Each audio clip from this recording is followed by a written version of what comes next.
Buenos días, queridos hermanos y hermanas. Bienvenidos en el estudio de multimedia en la Asociación General.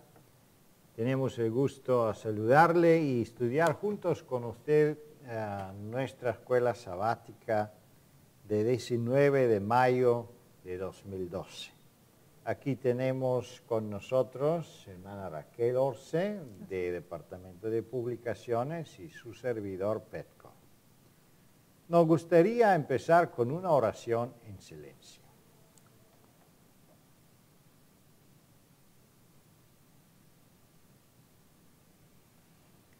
La lección pasada hablaba de Moisés, de su liderazgo y de su espiritualidad y las experiencias que él tenía y cómo fue preparado como un líder, para ser un líder del pueblo de Dios.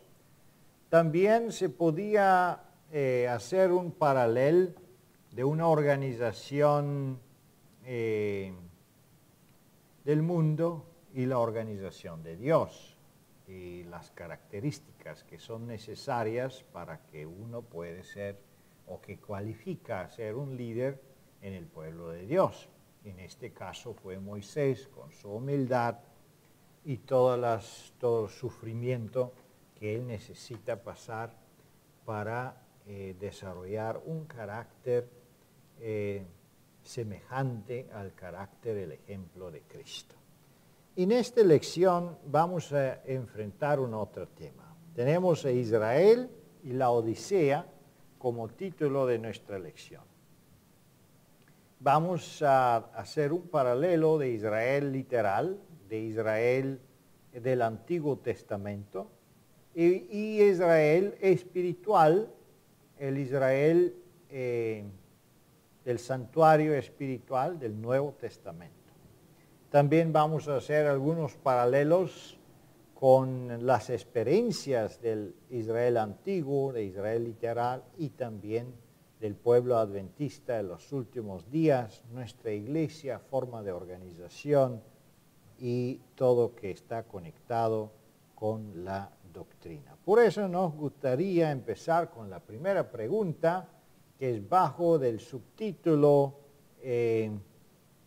las creencias o creencias. Vamos a ver cómo, qué fue el punto central de adoración y creencia en el Antiguo Testamento, en Israel literal, y cómo Dios hizo que Israel espiritual también tenía o debía restaurar esta creencia tan importante. De acuerdo a las citas bíblicas que menciona esta pregunta, el santuario es el punto central. Y no es simplemente una casualidad que así sea, porque el Señor presenta dos razones fundamentales al respecto. La primera es construirme un santuario para que yo more entre vosotros. Es decir, la conexión entre la divinidad y la humanidad era la motivación básica y fundamental para la erección del santuario. Pero todavía tenemos otra segunda razón muy importante y está relacionada con la reproducción del santuario celestial. Así que el santuario terrenal tenía el propósito de elevar al pueblo de Dios a la comprensión de las verdades fundamentales para la salvación.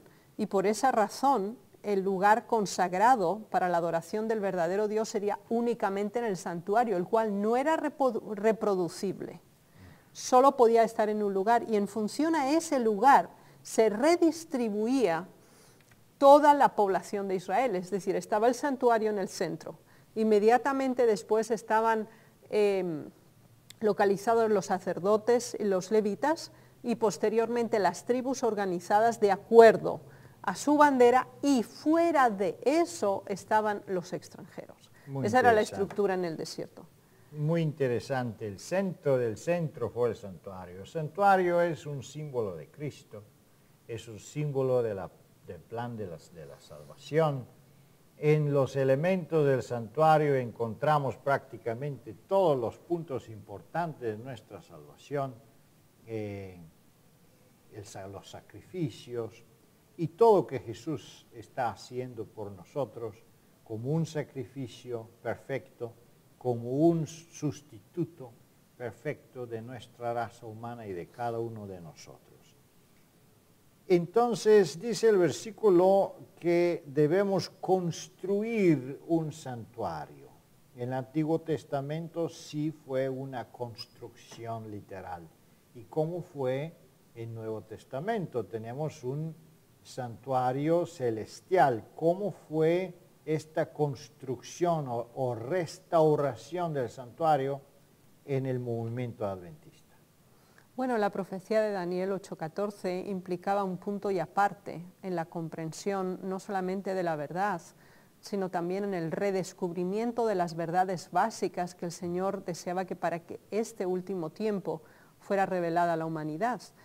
Y con el primer movimiento adventista, el Señor reveló a William Miller la comprensión de Daniel 8:14, de la profecía de las 2300 tardes y mañanas, y de nuevo se estaban centrando en el santuario, lo cual era algo ajeno y casi desconsiderado completamente por todas las iglesias protestantes de la época. Así que esa vuelta al redescubrimiento de las verdades básicas que estaban sintetizadas en la simbología del santuario introducen una nueva época dentro de la presentación de la verdad y al mismo tiempo del inicio del tiempo del fin. Interesante que en Israel literal se construyó un santuario literal, en Israel espiritual fue una reconstrucción de la doctrina del santuario. Y con esto Dios también hizo su obra en la tierra. Bueno, eso fue un punto fundamental en que el Señor obró en su pueblo. Pero ahora entramos en otro punto. La segunda pregunta y también segundo subtítulo habla de la organización. Entendemos que el pueblo en tiempo de Moisés tenía una forma de organización mosaica que fue distinta de la forma patriarcal, fue distinta de la forma de los reyes, también fue distinta del tiempo de los jueces. Entonces queremos ver qué tipo de organización se dio con esta pregunta 2 y también pregunta 3, también vamos a hablar de esto. ¿Qué tipo de organización dio Dios o en qué forma fue dada la luz de la organización? ¿En qué forma también el pueblo adventista recibió la necesidad de organizarse? Porque fue un tiempo que no le gustaría mucho ser organizados. Bueno, la estructura básica que se encontró Moisés cuando él regresó a Egipto era una organización de representatividad tribal. Es decir, él tenía que presentarse ante los representantes de cada tribu o los ancianos. Y el Señor le ordenó que lo hiciera así. Después de eso iría Faraón. Ahora, cuando vamos a Éxodo 18, nos encontramos a Moisés desde la mañana temprano hasta muy tarde en la noche juzgando al pueblo, dándole soluciones, resolviendo los problemas que ellos puedan tener. Jetro, su suegro, observa esta situación y se da cuenta que obviamente no podía durar por mucho tiempo esa condición y que Moisés pudiera sobrellevar un ritmo de trabajo de tal envergadura. Así que bajo la inspiración de Dios le sugiere una extensión a esa ya estructura organizativa representativa tribal que ellos tenían. Y entonces tenemos la estructura de 1000, de 100, etc. Así que se forman grupos de acuerdo a número poblacional y ellos tenían que ir sobrepasando cada uno de los niveles y si el problema se resolvía ahí, obviamente no seguía avanzando, pero aquello que no pudieran resolver sí iba a llegar hasta Moisés.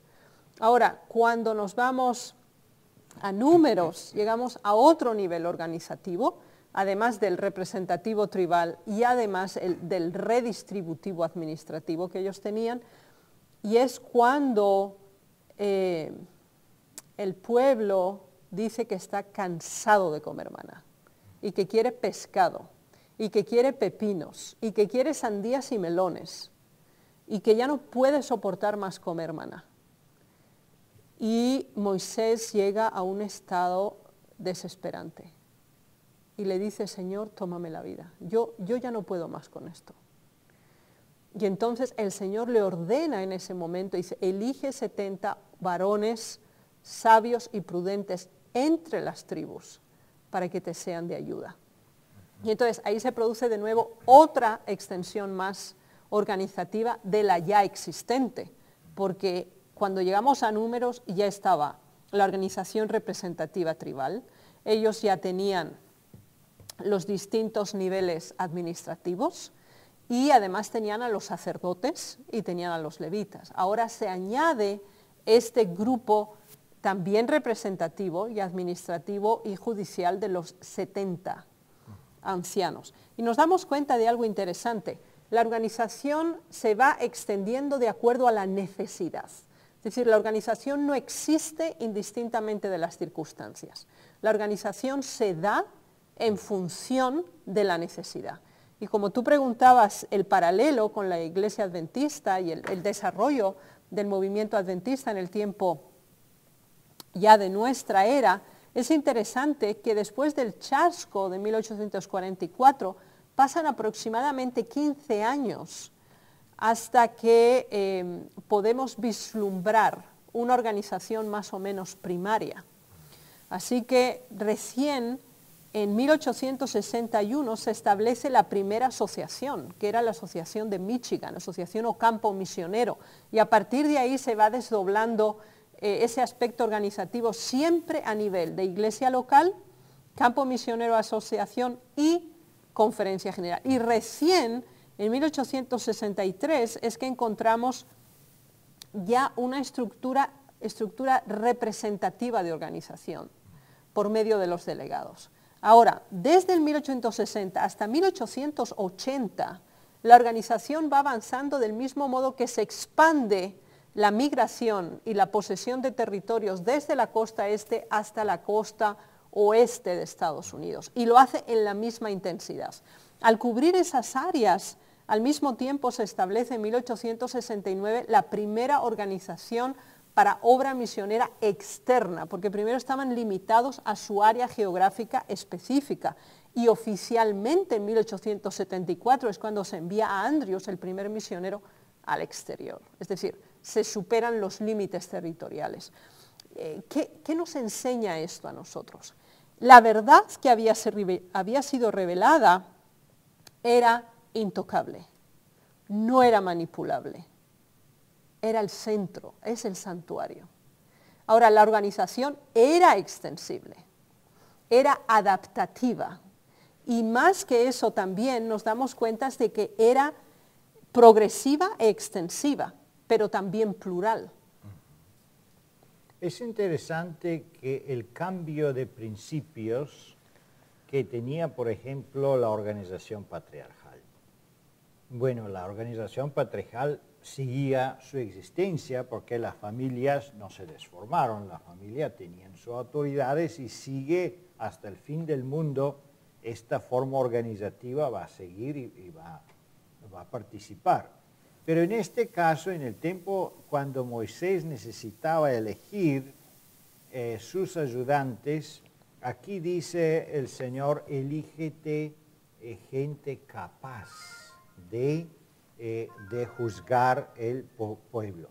Entonces entramos en una nueva forma de elección.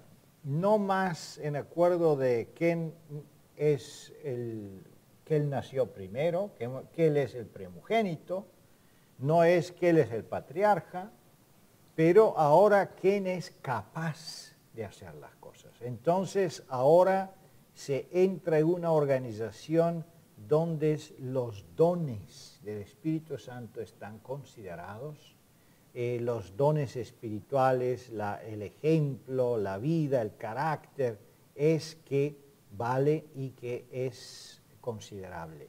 Y eso es la forma mosaica de liderazgo que el pueblo de Dios en el último tiempo también tiene, porque la elección de nuestro gobierno, de nuestros líderes, de nuestra organización, es en acuerdo con la capacidad, en el acuerdo de los frutos que uno puede demostrar en su vida.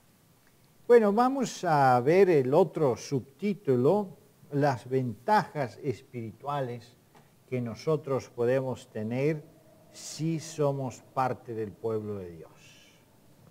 Aquí tenemos dos citas muy significativas entre Éxodo 19 y Pedro, y nos damos cuenta de que en Éxodo 19 es el preámbulo al anuncio y la entrega de los 10 mandamientos, primeramente oral y después en forma escrita.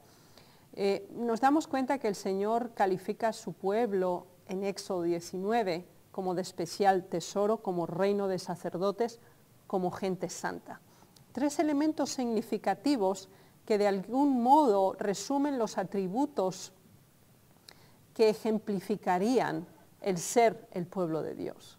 Es decir, cuando lo colocamos en paralelo con la epístola de Pedro, encontramos de nuevo linaje escogido, real sacerdocio, nación santa.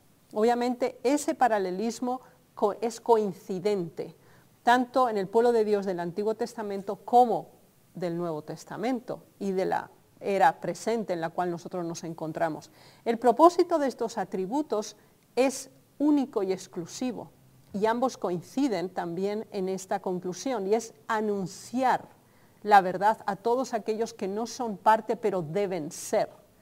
Y ese elemento previo que atribuye estas propiedades depende de dar oído, de confirmar el pacto que iban a recibir y obviamente de preservar esa verdad y la forma correcta de adoración a Dios ante el mundo.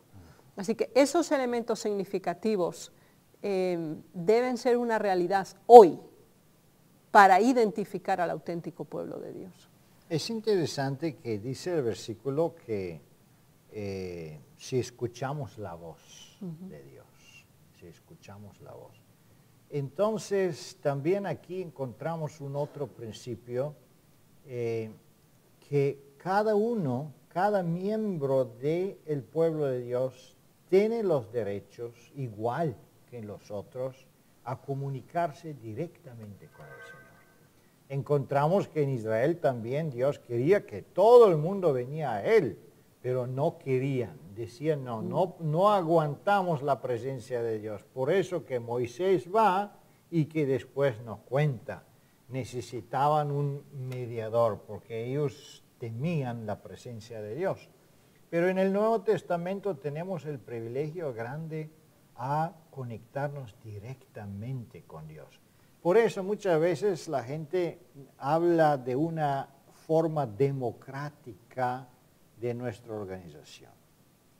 Realmente no es una forma democrática, pero la palabra demo de griego dice igual. Entonces, de este punto de vista democrática, porque no tenemos reyes, no tenemos nobles, el liderazgo no se transmite por herencia, no se transmite de una forma familiar, pero sí cada miembro del pueblo de Dios tiene los derechos y puede participar en el liderazgo. De este punto de vista es democrático, pero en la forma como Dios quiere que su iglesia es organizada es la forma teocrática, la forma que Él dirige el pueblo. Y el pueblo fue dirigido en el templo de Moisés de una forma en acuerdo con los dones de la gente. Si alguien tiene don de liderazgo, si alguien tiene el don del Espíritu Santo, Él es elegido a ser el juez. Y así funcionaba la organización. Así también el Espíritu Santo comprobó estos elegidos. No fueron ellos perfectos de ninguna manera, ni de la familia de Moisés, ni Moisés ni Aarón fueron perfectos, pero Dios demostraba su autoridad y quería que el pueblo de Dios está organizado porque es el orden que Dios quiere que existe, no solo en el pueblo de Dios, pero en todo el universo. Todo lo que hace Dios es en acuerdo de un orden increíblemente exacto y preciso. Tenemos el privilegio a ser conectados directamente con Dios y tenemos el privilegio que cada uno de los miembros puede ser parte del liderazgo de este pueblo. Bueno, pero ¿qué sucedió en el antiguo Israel y qué sucede en nuestro Israel moderno hoy día espiritual? Dice chascos, disappointments o sufrimiento, desacuerdos, muchos problemas suceden en el pueblo de Dios. ¿Qué chasco enfrentaron los israelitas en su camino hasta Canaán y qué chasco enfrentaron los adventistas? Y quizá podemos mencionar algunos chascos que encontramos hoy día en nuestra iglesia. Las citas que tenemos de Números 13 y número 16 nos presentan dos elementos importantes. Uno de ellos es la exploración de Canaán. Prácticamente habían pasado 2 años desde que habían salido de Egipto y ahora finalmente estaban en la frontera de Canaán. Y había llegado el momento de tomar la tierra, de que se cumpliera la profecía dada a Abraham, de que esta tierra yo la daré a tu descendencia, que será tan grande como la arena del mar. Pero ¿qué es lo que sucede? El pueblo se queja, se lamenta, quiere regresar a Egipto y rechaza abiertamente la dirección de Dios y la dirección de aquellos que Dios había elegido. Cuando ellos envían los 12 espías, uno por cada tribu, ellos regresan después de 40 días y ellos traen muestras de la tierra. Y la tierra era fructífera, y la tierra era rica, y la tierra era hermosa, y la tierra estaba habitada. Así que ellos iban a conquistar una tierra que ya tenía todo. Ellos iban a llegar y los campos ya estaban cultivados, ellos iban a llegar y las casas ya estaban construidas. De la misma manera que Dios quiere para nosotros, dice, yo me he ido a prepararos mansiones. Cuando el Señor nos entrega algo completo, no algo por hacer. Y ese era el propósito exactamente para Israel. Pero ahora cuando ellos regresan con el informe, 10 presentan un informe deformado, exagerado y que no correspondía exactamente a la verdad. Es cierto que había murallas, es cierto que había ciudades fortificadas, es cierto que había gigantes, pero no en esa dimensión que nosotros nos vemos como hormigas al lado de ellos, tal como ellos expresaron, y que son unas fortalezas que es imposible que puedan ser derribadas. Ahora, 2, Caleb y Josué, dicen, es una hermosa tierra, pero es una tierra que está protegida, que las ciudades son amuralladas. O sea, no es simplemente llegar y ya, pero ellos dicen, Dios lo ha prometido. Y como Dios lo ha prometido, Él nos lo va a dar. Para Josué y Caleb, la palabra de Dios era la última palabra. Si Él lo había dicho, lo iba a hacer. Ahora el pueblo se sentó delante de sus tiendas y se pusieron a llorar. Y después de llorar sobre sí mismos y tener pena y compasión de sus vidas, olvidando cómo Dios los había conducido, si Dios les había abierto el mar rojo, ¿cómo no iba a poder llevarlos a Canaán? Si los había alimentado durante casi 2 años, su ropa no se había dañado, sus zapatos no se habían envejecido, ¿cómo no los iba a poder llevar a Canaán? No, todo eso caído en el olvido. Y ahora, después de llorar y de lamentarse, dicen que quieren regresar a Egipto. Y dicen, nos vamos a elegir a alguien que nos lleve a Egipto, porque Moisés nos ha traído aquí para que nos muramos nosotros, para que se mueran nuestros hijos. Así que preparamos todos y vamos de camino hacia atrás. Y en ese contexto surge entonces también la rebelión de Coré, Datán y Abirán. Así que solamente a través de Moisés es que Dios habla, solamente Él es el que nos puede dirigir. ¿Desde cuándo? Si Coré era de la tribu de Rubén y él era el primogénito, más le correspondía a él que a la tribu de Leví y que Moisés ni siquiera era el primogénito. Así que es interesante que el rechazo de Dios y del propósito de Dios lleva al rechazo también de la dirección que Dios ha establecido. Ahora, el paralelo con nosotros hoy es que cuando llegó 1844 fue un momento especial. Cristo estaba pasando del lugar santo al lugar santísimo. Podía ser muy pronto que el Señor regresara de nuevo, después de que se terminara el juicio. Pero ahí el pueblo fracasó y que se regresaron para atrás. Y fue la caída de los grupos protestantes. Y ellos regresaron hacia atrás y no vivieron a la luz de la verdad que ahora el santuario les estaba dando. Y se convirtieron en enemigos abiertos de la verdad. En nuestro tiempo, por ejemplo, muchas veces podemos escuchar que el pueblo es muy pequeño, que el mundo es muy grande, cómo lo podemos evangelizar, cómo podemos hacer tantas cosas que se espera. Hay muchos puntos de desánimos que podemos escuchar contra la dirección, contra tal pastor y contra esta o esta forma de hacer las cosas, pero importante es entender, hermanos y hermanas, que Dios dirige su pueblo, y eso es que fue perdido de vista de parte del pueblo de Dios en el Antiguo Testamento. Ellos se olvidaron que Dios dirige las cosas. Moisés no fue una persona perfecta, pero Dios lo estaba dirigiendo. Aarón no fue una persona perfecta, pero Dios lo estaba dirigiendo. Y en eso se reflejaba prácticamente también el apoyo del Señor. Y la organización pierde su función, pierde su bendición, si el pueblo no más cree que Dios está dirigiendo esta organización, esta iglesia. Y eso sucede con los israelitas. Ellos reciben una profecía. La profecía es que cada día va a ser un año, que prácticamente la victoria pronta que se esperaba no va a venir. Entonces esta murmuración y falta de fe tenía una consecuencia. En el principio de nuestra lección, en la introducción, en la nota, encontramos este mensaje que hermana White escribió a la Iglesia Adventista después de 1888.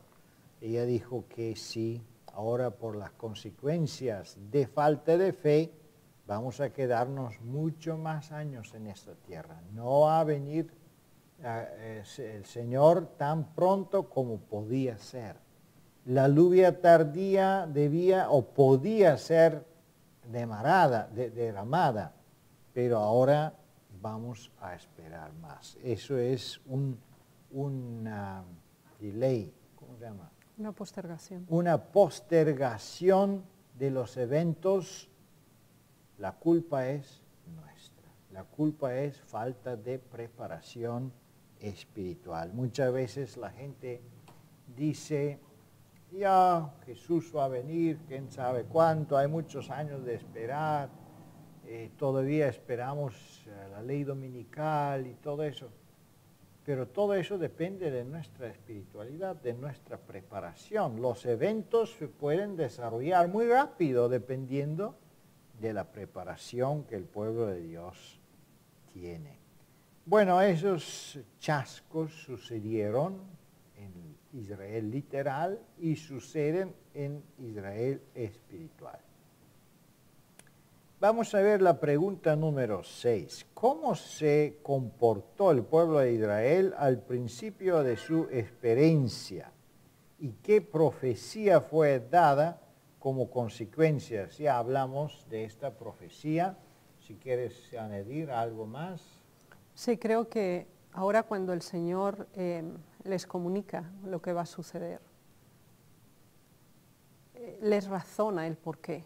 El Señor nunca hace nada sin que nos lo comunique y nos lo explique el por qué sucede. Entonces les dijo, por cada día que los espías estuvieron viendo la tierra, 1 año peregrinaréis por el desierto. ¿Por qué?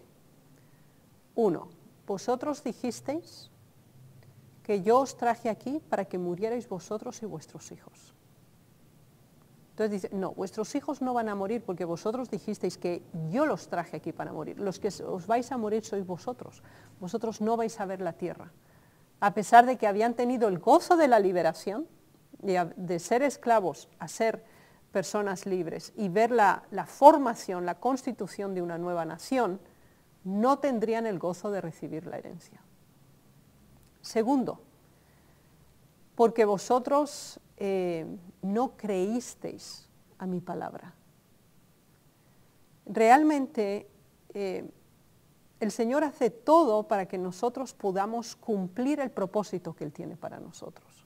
Ahora, cuando nosotros abiertamente establecemos una resistencia, una negación y un rechazo al plan que Dios tiene para nosotros, el Señor lo acepta.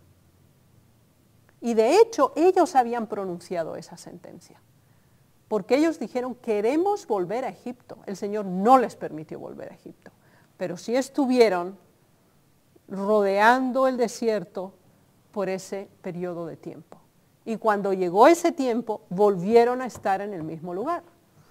Y esa segunda generación que ellos consideraban que iba a ser exterminada, son los que reciben la tierra.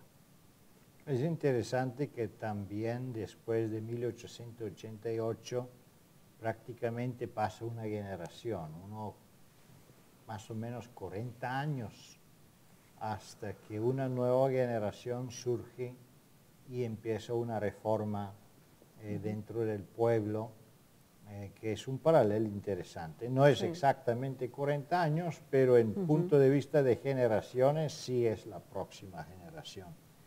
Y así generación después de generación, Dios está esperando hasta que venga la generación que va a levantar los estandartes espiritual, que van a recibir la lluvia tardía, van a prepararse para la ley dominical, va a predicar el evangelio con una fuerza grande y va a terminar la obra. Que Dios nos ayude para que nosotros podamos ser esta generación, la generación elegida por el Señor. La última pregunta, ¿a través de qué proceso ha tenido y tiene todavía que pasar la iglesia del séptimo periodo? ¿De qué proceso?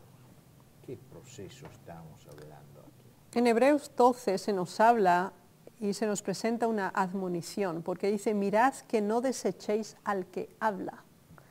Y cuando establecemos el paralelo de esta declaración con Apocalipsis 3, donde se dice, he aquí yo estoy a la puerta y llamo, si alguien escucha mi voz, lo cual quiere decir que la voz de Dios ya está siendo desechada.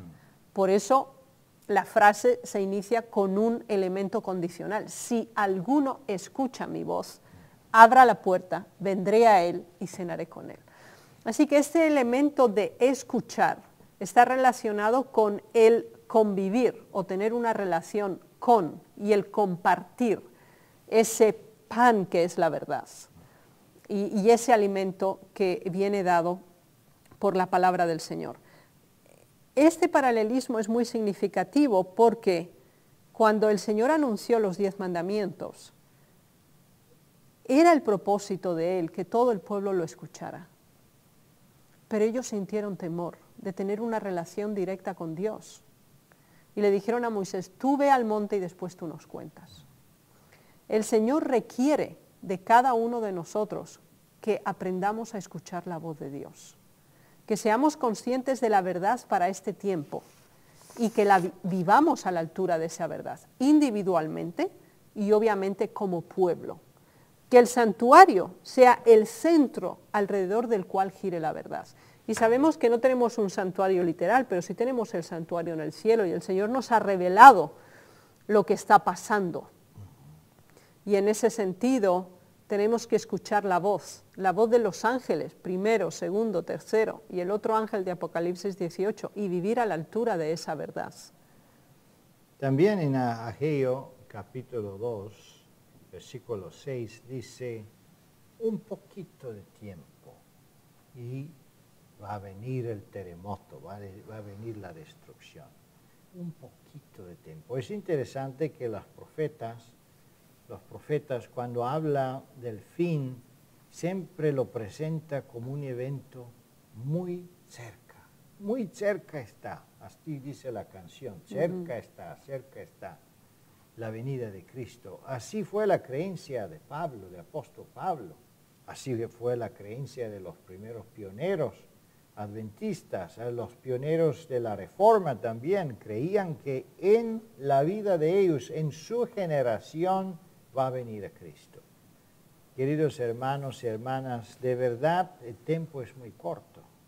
Todas las profecías están cumplidas, con excepción de poco que pueden rápido desarrollarse y cumplirse. Entendemos, basado en esta lección, que todo depende de la medida espiritual, del carácter espiritual que el pueblo de Dios ha desarrollado. Si nosotros estamos listos de recibir el Espíritu Santo hoy día, todos los eventos de la naturaleza, de la política, se van a mover con una velocidad rápida.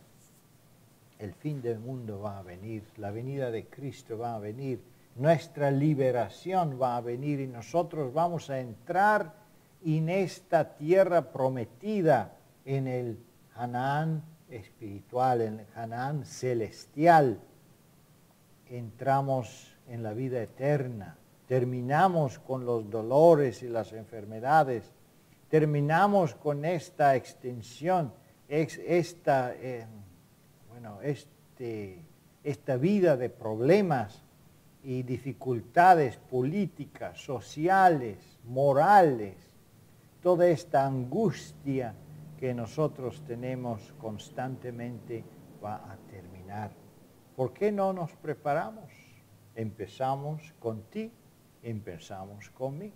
Cada uno es igual delante de Dios. Cada uno puede recibir Espíritu Santo. Tú puedes recibirlo. Si escuchas la voz de Dios, no endurezcas tu corazón, dice la palabra del Señor. Acepta a Cristo. Él te dirige hasta el Canaán celestial. Su santuario puede ser en tu corazón. Que Dios te bendiga y te guarde. Y un feliz sábado. Amén. Amén.